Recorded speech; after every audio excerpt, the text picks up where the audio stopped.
Hi everyone. ప్రతి బుధవారం సాయంత్రం మధ్యాహ్నం 3 ఆ టైంకి మొదలు పెడతాను నేనైతే. ఫస్ట్ గిన్నెలు తోమేయడం, స్టవ్ క్లీన్ చేసేయడం, తర్వాత ఇంట్లో మాపు పెట్టడం, ఆ తర్వాత నెక్స్ట్ బయట కారిడార్ కడిగి ముగ్గులు పెట్టడం. ఇదంతా ఒక మినీ చిన్న సైజు పండగ అనమాట. క్లీనింగ్ ప్రతి బుధవారం ఇలా ఉంటుంది మా ఇంట్లో.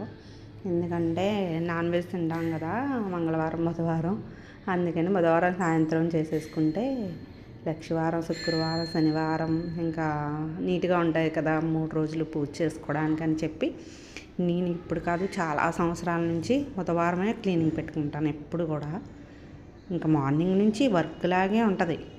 మార్నింగ్ బట్టలు వేయడం దగ్గర నుంచి, హెన్నా పెట్టుకోవడం దగ్గర నుంచి, ఈవినింగ్ నైట్ పడుకునే వరకు వర్క్ లాగే అనిపిస్తుంది నాకు ఎందుకో ప్రతి బుధవారం కూడా. మీరు అంతేనా?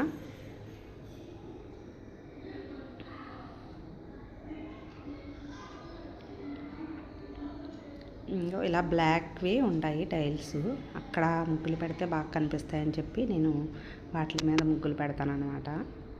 కడిగినప్పుడల్లా బుధవారమే కాదు, మళ్ళీ లక్షవారం అయిపోతే శుక్రవారం మళ్ళీ క్లీన్ చేసుకుంటాను. బయట అయితేనే మాప్ పెట్టేయడము ఏదో చేస్తాను. అందులోనే మళ్ళీ ఆ రోజు ఈవినింగ్ కొద్దిగా వెన్న వారంది తీసింది ఉంటుంది కదా, ఆ వెన్న కూడా మరగబెడతాను అనమాట. కొద్దిగా వస్తుంది మాకు కొంచెం, అంతే. మంచినీళ్ళు యాజ్ యూజువల్, మంచినీళ్ళు రోజు మరగబెట్టుకోవాలి కదా, అన్ని పనులు